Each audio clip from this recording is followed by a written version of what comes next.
나누겠습니다. 여러분은 꿈이 있습니까? 여러분 꿈이 있으세요? 여러분 어떤 꿈을 갖고 계십니까? 꿈이라는 단어가 너무나 오랜만에 생각나는 분들도 계실 거고요. 아니면은 지금도 나 그 꿈을 향해서 가고 있어 라고 생각하시는 분들도 계실 것 같아요. 여러분 꿈은요 사람에게 있어서 정말 소중한 것입니다. 꿈이 우리에게 주는 몇 가지의 유익이 있는데요, 한 세 가지 이렇게 살펴보면요, 첫 번째는 꿈이 있으면 방향성이 분명해집니다. 첫 번째는 방향성이에요. 꿈이 있는 인생은요 방향성이 명확합니다. 그래서 방황하지 않습니다. 명확한 목표가 있기 때문에 때로는 우리의 삶이 곁길로 간다고 해도 어디로 가야 할지 그 방향이 명확하기 때문에 조금 돌아가는 한이 있더라도 결코 그 방향을 놓치지 않기에 방황하지 않는다라는 것이죠. 두 번째는 원동력입니다. 꿈이 있으면 힘이 솟습니다. 꿈이 있는 인생은요 활력이 넘칩니다. 게으르지 않게 되죠. 그 꿈을 이루기 위해서 끊임없이 달려나가게 됩니다. 꿈이 있는 자의 특징이죠. 왜냐하면 그 꿈이 나에게 그렇게 살 수 있는 동기부여가 되기 때문에, 그래서 꿈이 있는 자는요 생명력이 있습니다. 활력이 넘칩니다. 세 번째는요 안정감입니다. 꿈이 있는 인생은요 불안하지 않습니다. 꿈이 있는 인생은요 분명한 꿈이 있고 그 꿈을 이룰 것을 바라보고 있기 때문에 지금 현실의 불안정함 때문에 좌우하지 않고 그 안정감을 가지고서 꿈을 향해 흔들리지 않고 달려간다라는 것이죠. 여러분 때로는 넘어진 것처럼 보이나 마음의 중심에 그 꿈이 있기 때문에 오뚜기처럼 벌떡 일어난다라는 것입니다. 여러분, 여러분의 꿈은 무엇입니까? 여러분은 어떤 꿈을 꾸고 계십니까? 여러분의 가슴을 뛰게 하고 여러분의 마음 가운데 분명한 방향성을 가지고서 활력이 넘치게 하는, 오뚜기처럼 일어나게 하는 그 꿈이 있으십니까? 여러분 이러한 꿈을 우리가 어떻게 꿀 수 있을까요? 우리가 지난 시간에 새해 첫 시간을 보내면서 예배에 대해서 함께 나누었었죠. 우리는요 하나님을 예배함으로, 그 하나님을 만남으로 그 하나님의 꿈을 우리가 꿀 수 있다라는 것이죠. 하나님을 만나면요 주님은 가만히 계신 것이 아니라 우리에게 그 하나님의 꿈을 부어주십니다. 그래서 하나님을 만나면, 다시 말하면 어떻게 되죠? 하나님을 만나면 방향성이 생기고요, 하나님을 만나면 활력이 넘치고요, 생명력이 있고요, 하나님을 만나면 안정감이 생긴다라는 것이죠. 여러분 하나님을 만나면 그렇게 주님의 꿈을 나에게 부어주시는데, 그렇다면 하나님의 꿈이란 뭘까? 하나님의 꿈이 오늘 본문에 나타난 예수님의 기도에서 우리는 하나님의 꿈을 알 수가 있습니다. 여러분 먼저 예수님이 이 땅에 오신 이유를 한번 생각해 보면요, 예수님이 이 땅에 왜 오셨죠? 여러 가지로 막 얘기할 수 있지만 구원이라는 단어가 가장 대표적인 단어이겠죠. 우리를 죄에서 구원하시려고 예수님 오셨습니다.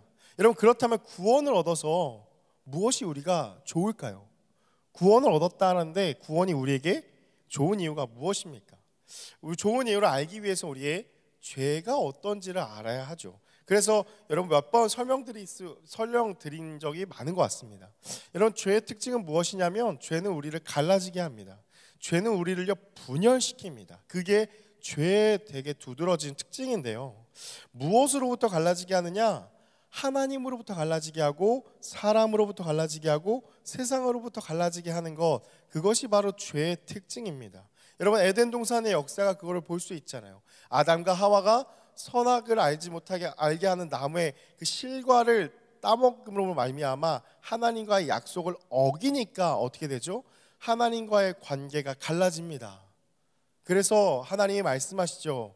아담아 너가 어디 있느냐? 하나님의 낯을 피해서 아담과 하나님과의 사이가 갈라진다라는 것이죠. 근데 또 그 사건의 중요한 포인트가 어디 있어요? 아담과 하와의 사이가 틀어집니다. 하나님 앞에 어떻게 변명하죠?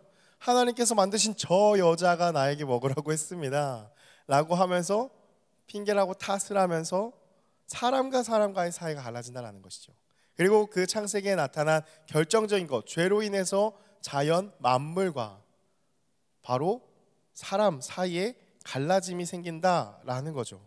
땅이 그 엉겅퀴를 내고 또 그러한 오염된 그러한 모습이 나타난다라는 것입니다. 사랑하는 여러분, 오늘날 우리는요, 세상 곳곳에 있는 이 죄의 역사, 갈라짐, 분열의 역사를 얼마나 많이 마주하고 있는지 모릅니다. 특별히 오늘을 살아가는, 이 시대를 살아가는 이 나라 안에 지금 살아가고 있는 우리들이 마주하고 있는 현실이 어떻죠? 이 나라, 이 민족. 여러분, 지금 뉴스만 틀면은 연일 나오는 이야기, 우리 각 교회에서 또 가깝잖아요. 여기 버티고개 넘어서 가지 못하죠. 너무나 많은 시위들, 잘 생각해 보면요, 다 분열되고 갈라지는 역사라는 것이죠. 보이는 현상 너머에 영적인 눈을 뜨고서 보면요, 분열이 가득한 모습이에요. 다 갈라져 있는 어둠의 영이 가득한 모습이다라는 것입니다. 여러분, 이때 우리가 할 수 있는 것은 무엇이냐? 기도밖에 없습니다. 주님이 일하셔야만 한다라는 것이죠. 왜냐하면 그런 우리의 비참한 삶에 예수님의 오심과 구원이 어떤 의미냐? 바로 이러한 갈라짐, 분열됨에서 우리를 다시 하나로 회복시키시는 것입니다. 그래서 예수님의 구원이 우리에게 좋은 이유는 무엇이냐면, 죄로 인해 갈라졌던 하나님과의 관계, 죄로 인해 갈라졌던 사람과의 관계, 세상과의 관계, 자연 만물과의 관계를 바로 예수님으로 말미암아 다시 하나 되게 할 수 있다, 회복시킬 수 있다라는 것이죠. 그래서 하나님과 하나 되고 사람과 하나 되고 세상과 하나 될 수 있는 관계를 회복시킨 것이 바로 십자가로 둘로 하나를 만드신 예수 그리스도의 구원의 사건이다라는 것입니다. 여러분, 오늘 본문은 우리가 한번 나누었던 예수님의 기도가 나타나죠. 그 기도의 특징은 무엇이냐면, 이 땅에 남겨진 우리 한 사람 한 사람, 우리 하나님의 사람들을 위한 예수님의 중보의 기도라는 사실입니다. 예수님이 무엇을 위해서 중보하시는가? 반복적으로 나타나는 핵심 단어가 있는데 그것이 바로 하나됨입니다. 우리가 작년에 함께 나누었던 17장 11절의 말씀인데요, 우리 자막을 통해서 같이 함께 보도록 하겠습니다. 여러분, 함께 읽을게요. 함께 읽어주세요. 시작. 나는 세상에 더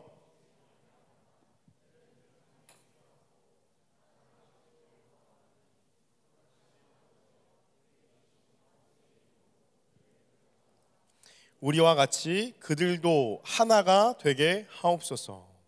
예수님 우리를 위해서 중보하고 간구하시는데 뭐라고 마지막에 간구하세요? 우리와 같이 그들도 하나가 되게 하옵소서. 그리고 우리가 읽은 이 22절 위아래에 있는 21절부터 23절까지의 말씀인데요, 어떻게 예수님이 기도하시는가? 여러분, 21절부터 23절까지의 말씀도 우리 같이 함께 읽어볼게요. 시작. 아버지여, 아버지께서 내 안에 내가 아버지 안에 있는 것 같이 그들도 다 하나가 되어 우리 안에 있게 하사 세상으로 아버지께서 나를 보내신 것을 믿게 하옵소서. 내게 주신 영광을 내가 그들에게 주었사오니 이는 우리가 하나 된 것 같이 그들도 하나가 되게 하려 함이니이다. 곧 내가 그들 안에 있고 아버지께서 내 안에 계시어 그들로 온전함을 이루어 하나가 되게 하려 함은 아버지께서 나를 보내신 것과 또 나를 사랑하심 같이 그들도 사랑하신 것을 세상으로 알게 하려 함이로소이다. 여러분, 이 세 구절, 짧은 세 구절 안에 계속 각 절에 뭐가 들어가죠? 하나가 되게 하옵소서, 하나가 되게 하옵소서, 하나가 되게 하옵소서. 예수님의 그 간절한 바람, 우리를 향하신 중보의 내용은요, 하나님과 같이, 하나님이 하나로 하나 되어 계신 것과 같이 우리가 하나 되는 것, 예수님은 우리의 하나됨을 위해서 중보하셨다라는 것입니다. 특별히 24절 마지막 말씀 보면요, 그 하나됨이 곧 온전함을 이루는 것이라고 말씀을 하고 있는 것을 볼 수가 있습니다. 하나 되는 것이 곧 온전해지는 것이다 라고 이야기하는 것이죠. 사랑하는 여러분, 하나님이 이 세상 만물 가운데 당신의 형상대로 빚은 사람에게 원하는 것이 무엇인가? 바로 하나됨이라는 것입니다. 하나됨을 위해서 예수님이 이 땅 가운데 오셨고 하나됨을 위해서 십자가를 지셨다라는 것이죠. 여러분, 하나됨은요, 그래서 주님의 꿈이 바로 하나됨입니다. 그렇다면 우리가 어떻게 하나가 되어야 되는가? 여러분 22절의 말씀을 보면요, 22절 한번 띄워주시면요, 22절에 뭐라고 나와요? 우리가 하나가 된 것 같이라고 말씀하시는 것을 볼 수가 있어요. 다시 말하면 뭐예요? 하나님처럼 우리가 하나 될 수 있다는 거예요. 그럼 하나님은 어떤 분이신데요? 성부, 성자, 성령 세 위격이 하나로 존재하시는 삼위일체 되신 하나님과 같이 우리도 하나가 되어야 한다라는 거예요. 근데 하나님이 어떻게 존재하시는가? 23절 말씀 한번 보여주시면요, 23절 말씀에 이렇게 나와 있죠. 아버지께서 나를 보내신 것과 나를 사랑하심과 같이. 그러니까 하나님은 어떻게 존재하고 계시냐면, 그 하나됨을 이루고 계시냐면 서로 사랑하시는 관계 안에 계시다라는 거예요. 서로 사랑하면서 하나 되는 관계 안에 계시다라는 것이죠. 그렇다면 우리가 하나 된다라는 것은 하나님과 같이 서로 사랑하는 관계로 거해야 함을 알 수 있다라는 것입니다. 여러분, 서로 사랑하는 이 하나됨은 어떠한 모습일까? 바울이요 에베소서에서 구체적으로 이야기를 하는데요, 우리 에베소서 4장 1절부터 3절의 말씀 우리 같이 함께 자막을 통해서 읽기 원합니다. 함께 읽겠습니다. 그러므로 주 안에서 갇힌 내가 너희를 권하노니 너희가 부르심을 받은 일에 합당하게 행하여 모든 겸손과 온유로 하고 오래 참음으로 사랑 가운데서 서로 용납하고 평안에 매는 줄로 성령이 하나 되게 하신 것을 힘써 지키라. 여러분, 바울이 이 하나됨에 대해서 이야기를 하는데요, 1절 말씀 보니까 부르심에 받은 일에 합당하게 행하라 라고 하면서 이 그리스도인들에게 권하죠. 여러분, 우리가 지난 시간 함께 나누었죠. 우리의 부르심은 뭐라고요? 우리의 부르심은, 지난주 설교를 다시 해도 될 것 같아요. 네, 이렇게 반응이 없을 줄이야. 우리의 부르심 뭐라고요? 우리의 부르심은 너무 많은 걸 나눴나요? 예배요, 예배. 예배 함께 나눴잖아요. 우리의 부르심은 예배예요, 그렇죠? 여러분, 그럼 예배에 어떤 일이 일어났어요? 지난주에 사마리아 여인 이야기 한번 생각해 보세요. 예배 때 어떤 일이 일어났죠? 사마리아 여인이 예수님을 만났죠. 만남이 일어난다라는 거예요. 그래서 예배는 만남이다라고 했잖아요. 여러분, 사마리아 여인이 예수님과의 만남을 통해서 그녀에게 일어난 일이 무엇이었는가? 바로 예배 때 하나님을 만나고 또 사람을 만나고 세상을 만나는, 근데 나 자신을 만나고 사람을 만나는 그런 일들이 일어나는 것이 바로 예배 때 일어나는 일들이다라는 걸 함께 나누었죠. 그 모든 것들이 회복되어지는 시간이 바로 예배다라는 걸 나누었어요. 여러분, 그 회복이 무엇인가? 바로 갈라져 있던 분열되었던 관계가 온전하게 하나 된 거예요. 여러분, 그래서 예배를 드리면 하나 된다라는 것이죠. 예배를 드리면 갈라졌던 모든 것들이 하나 되는 일들이 일어난다라는 것입니다. 여러분, 따라서 바울은요, 우리에게 이 부르심에 합당하게 행하라 라고 하면서 궁극적으로 우리의 목적을 얘기하는데, 그게 3절 말씀이에요. 3절 말씀 한 번만 다시 보여주시면요, 뭐라고 얘기합니까? 여러분, 이것 꼭 외우시면 너무 좋을 것 같아요. 같이 한번 다시 읽어볼게요. 시작. 평안에 매는 줄로 성령이 하나 되게 하신 것을 힘써 지키라. 아멘. 여러분, 한번 따라서 고백합시다. 성령이 하나 되게 하신 것을 힘써 지키라. 다시 한번요. 성령이 하나 되게 하신 것을 힘써 지키라. 여러분, 이게 하나됨, 바로 우리의 목적이라는 것입니다. 그렇다면 우리가 무엇으로 하나가 될 수 있겠습니까? 무엇으로 하나가 되어야 되는가? 여러분, 그냥 친밀한 관계 있는 사람끼리만 모여서 하나됨을 이루면 되는 것입니까? 그냥 친해지면 되는 거예요? 그냥 같이 계속 놀면 될까요? 놀아서 친해지면은 어디 여기 저기 좋은 데 가고 가평우리마을 계속 갔다 오면서 좋은 데 갔다 오면서 하면은 친해지면은 하나 될까요? 여러분, 어떤 조직체로 연합하여서 회기라 시키면 하나 될 수 있을까요? 자, 이제 센터를 이루면 무조건 이런 복장 입으시고 이렇게 우리 예배 드립니다. 자, 이렇게 합시다. 이렇게 해가지고 강압적으로 하면 하나가 될 수 있을까요? 너무 폭력적이 되겠죠. 여러분, 성격이 비슷한 MBTI들끼리 같이 하나 모이면 하나 될 수 있을까요? 취향이 비슷하고 나이가 비슷하고 성별과 재산과 지위가 맞는 사람끼리 연합하면 하나 되는 것일까요? 같이 봉사하면 하나 되는 것일까요? 같이 열심히 선한 일을 하면 그게 하나가 될 수 있을까요? 여러분, 무엇으로 하나가 될 수 있는가? 그 비밀은 무엇이냐면요, 바로 예수 그리스도입니다. 여러분 그리스도 안에 하나가 되는 것입니다. 여러분 우리는요 전부 다 달라요.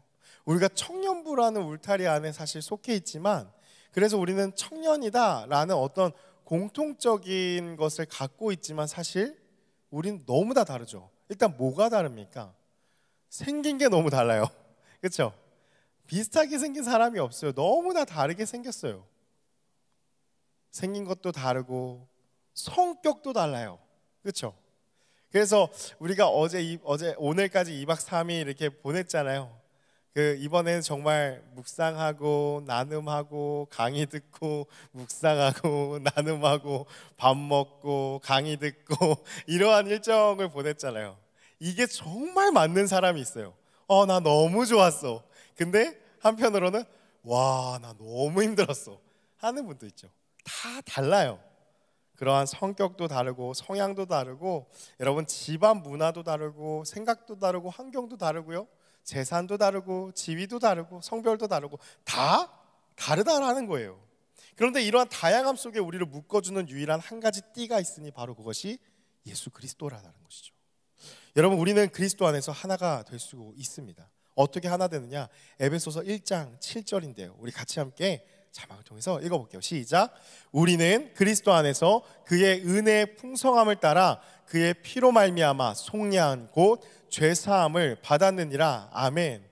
이 참회 기도할 때 선포하는 구절이기도 한데요. 뭐라고 나와 있어요? 우리는 그리스도 안에서 그의 은혜의 풍성함을 따라, 은혜가 있어야 한다라는 거예요. 예수 그리스도로 하나 되어지는데 그가 우리에게 베푸신 은혜로 말미암아 우리는 하나 될 수 있다라는 것을 이야기하고 있다라는 것이죠. 예수 안에 있는 은혜가 아니면 우리의 하나됨을 묶을 수 있는 것, 설명할 수 있는 것 아무것도 없다라는 것입니다. 여러분 그리스도 안에 거하는 자들로 우리 각 사람은요 단 한 사람도 은혜를 받지 아니한 자가 없습니다. 교회로 부르심을 받아서 이곳 가운데 나온 여기 한 사람 한 사람은 그 은혜가 없이는 이 자리 가운데 나올 수가 없다라는 것이죠. 다시 말하면 뭐예요? 은혜를 받지 아니한 자는 교회 공동체에 머물 수가 없다라는 거예요. 교회가 하는 일들이 이해를 못해요. 왜 교회가 그런 곳이어야 되지? 은혜를 받지 못했기 때문에, 그 은혜가 어떤 걸 깨닫지 못했기 때문에 교회 공동체에 나와 있으나 여기에 뿌리 내리지 못해요. 떨어져 나가는 거예요. 왜냐하면 은혜가 없기 때문이죠. 그 은혜를 못 누렸기 때문이에요. 은혜를 받아야 하나 될 수 있다라는 것이죠. 여러분 그래서 우리는요 날마다 그 은혜를 기억하고 그 은혜를 감사하고 그 은혜 안에 머물기를 힘써야 한다라는 거예요. 그래야지 하나 될 수 있다라는 것이죠. 여러분 그 은혜가 아니고서는 결코 하나됨을 이룰 수가 없습니다. 여러분 은혜를 받은 자의 모습이 어떠한가? 아까 에베소서 4장 2절에 나타난 단어들인데요, 우리 4장 2절 말씀 한번 자막으로 띄워주시면요, 여러분 뭐라고 나와 있냐면요, 모든 겸손과 온유, 오래 참음, 사랑 가운데서 서로 용납. 여러분 겸손, 온유, 오래 참음, 사랑 가운데서 서로 용납. 여러분 은혜를 받아야지만 이룰 수 있는 열매들입니다. 은혜 받지 아니한 자는 교만합니다. 여러분 은혜 받지 아니한 자는 온유하지 않습니다. 불같습니다. 온유하지 아니한 자, 은혜 받지 아니한 자는 어떠한 또 열매죠? 오래 참지 못합니다. 은혜 받지 아니한 자는 사랑 가운데서 서로 용납? 아니죠. 보복하고 원수를 갚기 바쁘다라는 것입니다. 겸손과 온유와 오래 참음과 사랑 가운데 서로 용납하는 것은 은혜를 받아야만 이룰 수 있는 열매들입니다. 사랑하는 여러분, 그 은혜로 하나됨을 지키는 것이 쉽습니까? 성령이 하나 되게 하신 것을 힘써 지키라고 이야기하고 있잖아요. 성령이 하나 되게 하신 것을 지킬 수 있다 이게 아니라요, 힘써 지키라고 얘기를 하고 있어요.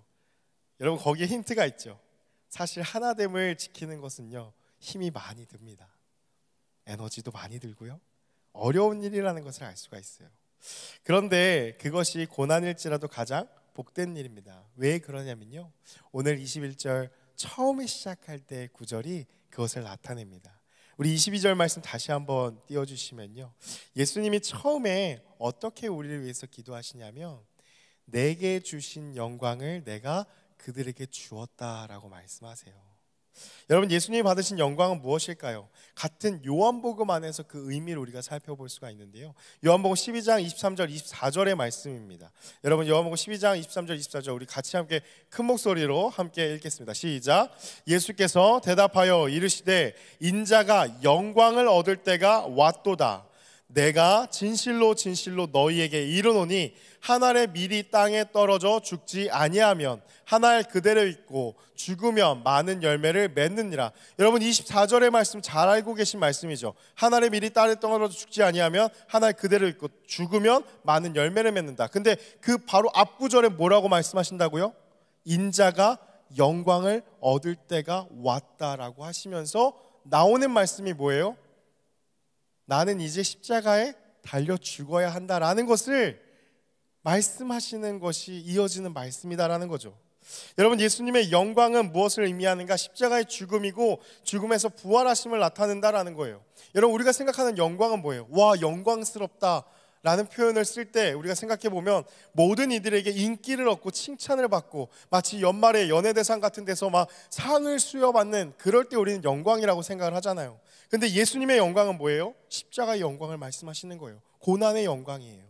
여러분, 예수 안에서 그리스도인으로 살아가면서 받게 되는 고난, 예수를 따르는 삶을 살기에 당하는 조롱, 그로 인한 핍박, 그것을 견디는 것, 하나 되기 위해서 나의 에너지를 쓰고 수많은 노력을 하면서 고통스러운 그 시간을 견디는 것, 바로 우리에게 주신 영광이라는 것입니다. 왜냐하면 주님이 다시 오심은 분명하기 때문입니다. 우리의 삶에 당면한 고난이 그 날에는 우리에게 영광이 될 것이기 때문이죠. 그래서 영광을 얻을 때가 왔다라고 예수님은 고난을 앞두시고서 그렇게 표현하셨다라는 것입니다. 사랑하는 여러분, 말씀을 마무리합니다. 여러분, 그리스도인은요 바로 이 영광을 바라는 자들입니다. 여러분, 우리의 부르심은 뭐라고요? 우리의 부르심은 예배죠. 여러분, 만남이 중요합니다. 이러한 만남과 예배가 어디서 이루어집니까? 어디서 이 만남이 이루어지죠? 여러분, 바로 교회입니다. 교회인 우리 각 사람이 모인 이 곳에서 예배가 이루어지는 거예요. 만남이 이루어지는 거예요.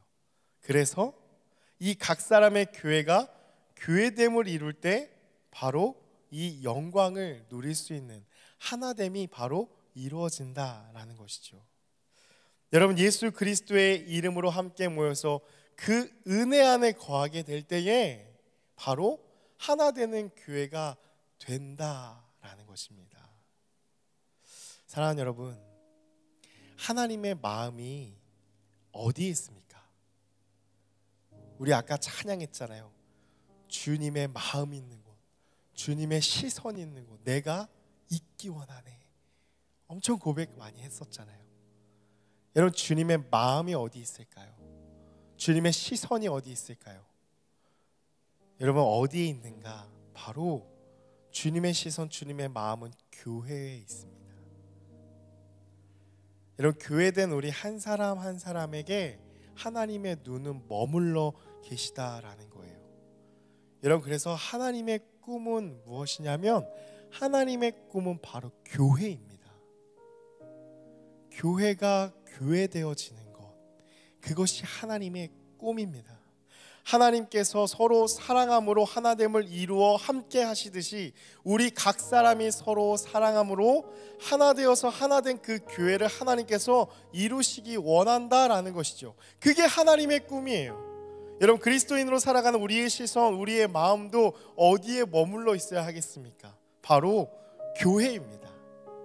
여러분, 그래서요 하나님의 꿈, 우리 아까 꿈에 대해서 함께 나눴잖아요. 꿈이 있는 자는 활력이 있고 꿈이 있는 자는 방황하지 않으며 꿈이 있는 자는 안정감을 누릴 수 있다. 여러분, 하나님의 꿈이 있는 자는 어떨까요? 여러분, 교회를 생각하면, 하나님의 꿈인 그 교회를 묵상하고 생각하면 가슴이 두근두근 해야 되는 거예요. 하나님의 꿈인 그 교회를 생각하면 행복한 것이죠. 하나님의 그 꿈을 내가 이룰 수 있겠구나라는 그 교회를 생각할 때에 우리의 기대가 되고, 교회를 생각하면 말로 할 수 없는 감격함이 있는 것, 그것이 바로 하나님의 꿈을 꾼다라는 것입니다. 그것이 바로 하나님의 꿈을 함께 꾸는 자들의 모습인 것입니다. 사랑하는 여러분, 하나님은요 말씀하신 것을 반드시 이루십니다. 하나님은요 그 꿈을 반드시 이루시는 분이십니다. 하나님의 꿈은 반드시 이루어집니다. 그리스도인으로 부르심을 받은 여러분, 예배 가운데 하나님과의 만남으로 회복하고 나 자신과를 만나고 또 이웃과 만나면서 회복시키신 그 부르심을 받은 여러분, 하나님의 꿈, 하나님의 눈은 우리 한 사람 한 사람이 모인 이 교회에 머물러 있습니다. 이 교회가 하나 되기를 원하시는 것, 그것이 하나님의 심장을 뛰게 하는 하나님의 꿈입니다. 여러분, 우리가 교회로 부르심을 받았다면 바로 이 공동체 안에서 그 은혜로 말미암아 서로 용서하고 사랑하고 용납하고 품어주고 오래 참고 겸손하게 온유하게 성령이 하나 되게 하신 것을 힘써 지켜야 합니다. 그렇게 하나님의 꿈을 이루는 우리 한 사람 한 사람의 삶이 되기를 주님의 이름으로 축복합니다.